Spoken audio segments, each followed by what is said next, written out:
Bonjour bien-aimé, bonjour tout le monde, bonjour toi qui me regarde. Alors, une nouvelle journée commence avec toi et moi et l'Esprit de Dieu. Vraiment, cette journée, c'est une journée bénie. Nous venons encore ce matin pour rendre gloire à Dieu, lui dire merci pour ses bontés qui se sont renouvelées encore ce matin, pour ses compassions qui ne sont pas arrivées à leur terme. Oui, nos âmes bénissent l'Éternel, mon âme bénit l'Éternel parce que il m'a fait du bien. Non seulement il m'a fait du bien, mais il t'a fait également du bien parce que tu es debout ce matin. Quand nous dormons, je le dis toujours ici, nous ne savons pas si nous allons nous réveiller le lendemain. Plusieurs ne se réveillent pas, mais toi, le souffle t'a été renouvelé, alors loue Dieu. Loue Dieu parce que tu peux voir ce nouveau jour. Je loue Dieu parce que je peux voir ce nouveau jour. Oh bien-aimé, je venais encore non seulement t'encourager, mais te dire de ne pas t'inquiéter. Non, l'inquiétude ne résout pas forcément des problèmes, nous le savons, parce que même si nous inquiétons, la situation reste souvent indemne. Bien au contraire, l'inquiétude peut plutôt nous ramener d'autres choses que nous ne souhaitons pas avoir. Alors ce matin, je viens te donner ce message de la part de ton Père, de ton Créateur, de ton Dieu, qui se soucie de toi, plus que toi tu ne le penses. Dieu se soucie de toi, que tu crois ou que tu ne crois pas, Dieu se soucie de toi. Il te rappelle ce matin qu'il n'est pas aussi loin que tu peux le penser. Alors que les situations de ta vie peuvent te montrer qu'il est éloigné de toi, alors que plusieurs peuvent l'accuser parce que les choses se passent comme ils n'ont pas prévu, ou les circonstances de la vie, comme nous pouvons le voir, sont en train de montrer comme si Dieu n'existait pas. Mais ce matin, il vient te rappeler qu'il se soucie de toi. Vraiment, je prie ce matin que la pleine conscience de la présence de Dieu te couvre, que cela imprime ton cœur, parce que nous avons besoin de cette pleine conscience dans ces moments. Nous avons besoin de savoir, de croire que Dieu est en nous, avec nous, autour de nous et aussi sur nous, selon sa volonté. Ô toi qui m'écoutes,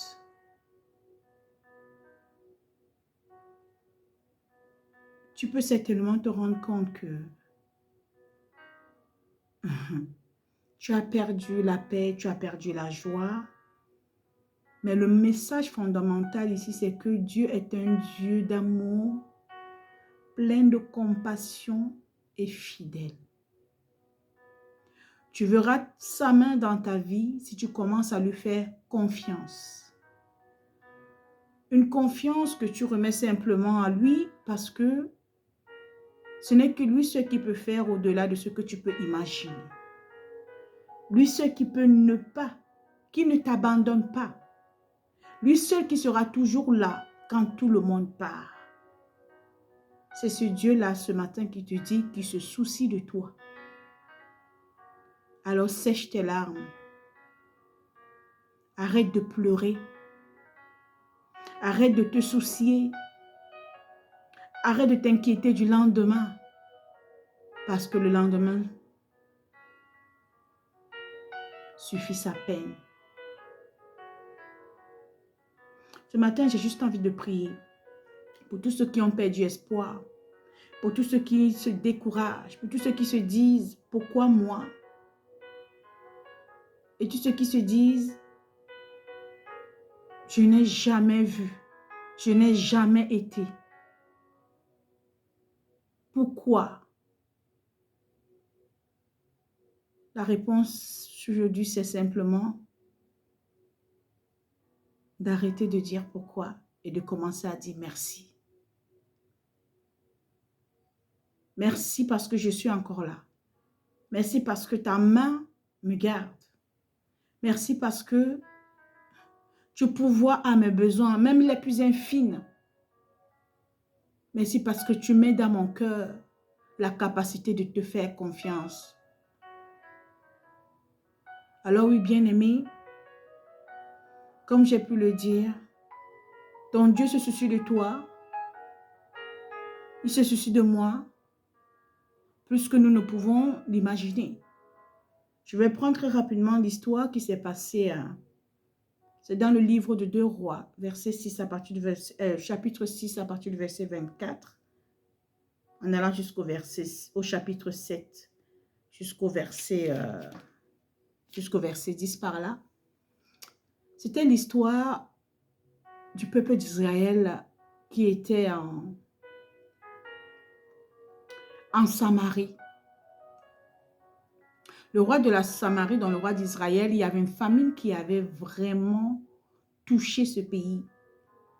Jusqu'à cause de la famine, les familles ont commencé à manger leurs enfants, leurs propres enfants. Alors que le roi était en train de traverser la rue, certainement pour aller quelque part, une dame l'interpelle en disant « Viens à mon aide, viens à mon secours ». Et elle lui explique ce qui est arrivé. En expliquant que elle et sa voisine, ils avaient eu un commun accord que parce qu'ils avaient faim, qu'ils tuent leurs enfants pour pouvoir se procurer la nourriture. Donc cette dame qui a interpellé le roi disait donc au roi, « J'ai tué mon enfant, nous l'avons mangé. Maintenant, c'était son tour, elle a caché son enfant. Viens à mon aide. » Et le roi ayant entendu cela, il était complètement déchiré. Alors le roi, qui ne marchait pas forcément selon la volonté de Dieu, pensait que tout ce qui lui arrivait, tout ce qui arrivait à son pays, c'était à cause de Dieu. Nous pouvons être ce roi-là, en voyant les circonstances différentes, les circonstances de malheur, nous pouvons accuser Dieu dans notre cœur. Mais malgré ça, Dieu se souciait de la Samarie. Malgré qu'ils étaient désobéissants, qu'ils adoraient des faux dieux, Dieu se souciait de la Samarie. Dans cette Samarie-là, il y avait un prophète qu'on appelle Élie. Le roi étant fâché dit qu'il cherche Élie parce qu'il va le tuer, puisque Élie, en gros, était le représentant de Dieu sur la terre à ce moment-là en Samarie. Mais l'Esprit du Seigneur informe toujours ses prophètes. Élie savait ce qui devait arriver. Quand le roi envoya ses soldats aller récupérer Élie, le soldat qui arrive, Élie savait déjà. Le soldat vient pour le récupérer et Élie dit, demain à la même heure, la nourriture qui avait manqué en Samarie, il y en aura tellement que, en gros, vous allez pouvoir vous rassasier. Mais le soldat, dans son incrédulité, qu'est-ce qu'il dit à Élie? Oh, je vais peut-être croire à ta parole quand dans le ciel, il y aura des fenêtres ouvertes. Vous voyez? Ça, c'est ce que parfois nous le faisons aussi. Quand, par exemple, on donne une parole à quelqu'un, une parole d'encouragement, une parole de foi, une parole d'amour, parfois, qu'est-ce qu'on se dit dans le cœur? Ah, laisse tomber.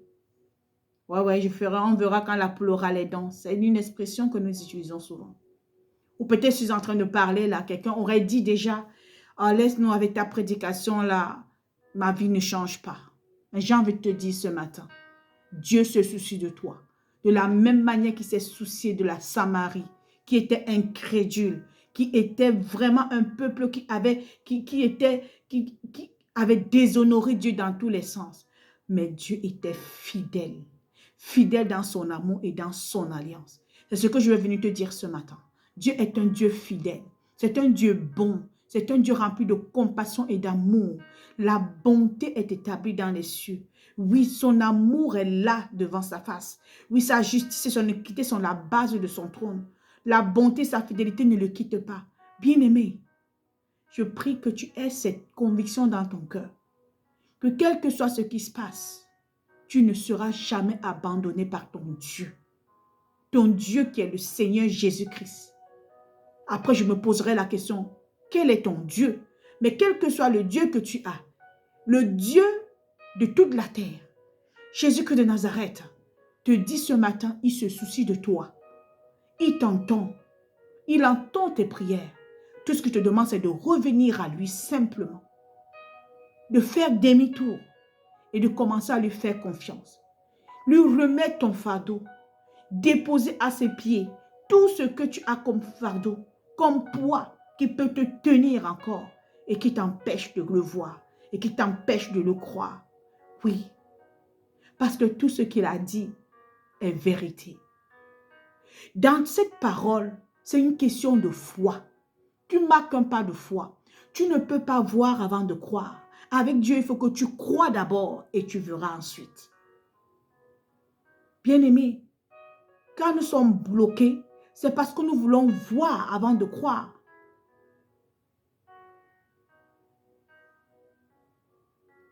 Alléluia. Excusez-moi, je croyais que j'étais arrêté.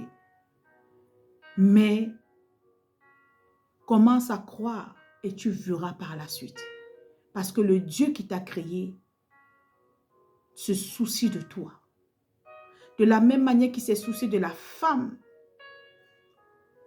à l'écoulement du sang, il se souciera de toi aussi. De la même manière qu'il a entendu la veuve de Sarepta, il se souciera de toi. Il ne t'a jamais abandonné. Ne t'éloigne pas de lui. Rapproche-toi encore plus près et cherche sa face. Cherche sa face. Il veut faire quelque chose dans ta vie. Il veut apporter la paix, il veut apporter la joie, il veut apporter une transformation. Nous avons traversé une semaine pascale. Ce que Jésus est venu faire.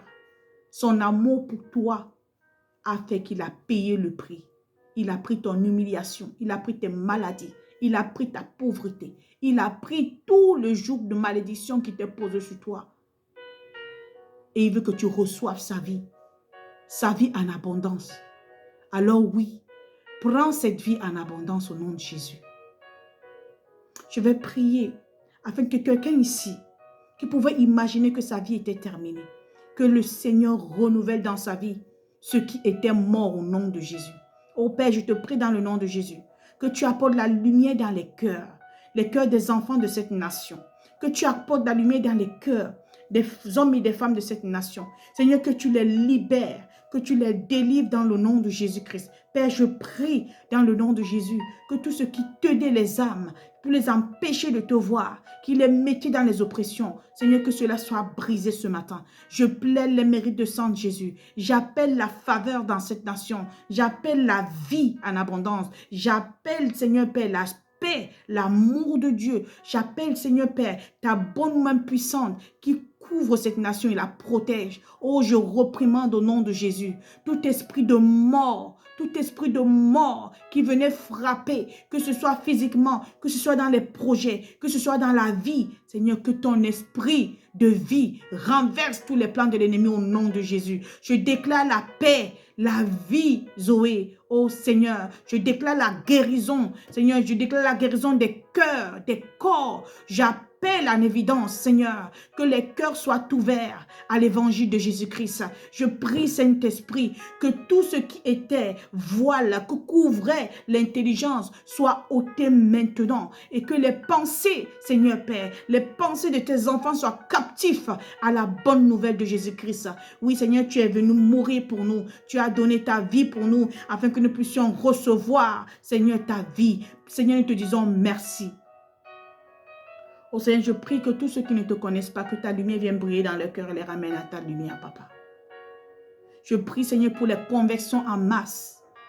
Je prie dans le nom de Jésus pour les guérisons en cascade. Je prie pour les restaurations des cœurs, des corps. Je reprimande dans le nom de Jésus tout esprit de séduction, de désenvolture, Seigneur, de chaos, d'échec, de mensonge au nom de Jésus. Mais Père, que ta grâce repose sur tes enfants et qu'ils reviennent à toi afin que tu prennes soin d'eux, Papa. Bien-aimé, toi qui es là pour la première fois, toi qui n'as pas encore donné ta vie à Jésus, je te prie de courir et la faire. De courir, ce n'est pas la blague. Nous sommes dans les derniers moments. Nous sommes dans les derniers temps. Tu ne diras pas que tu n'étais pas au courant. Mieux vaut qu'à la fin de nos vies, qu'on arrive et qu'on se dise que peut-être que ce que nous avons déclaré ici n'était pas vrai.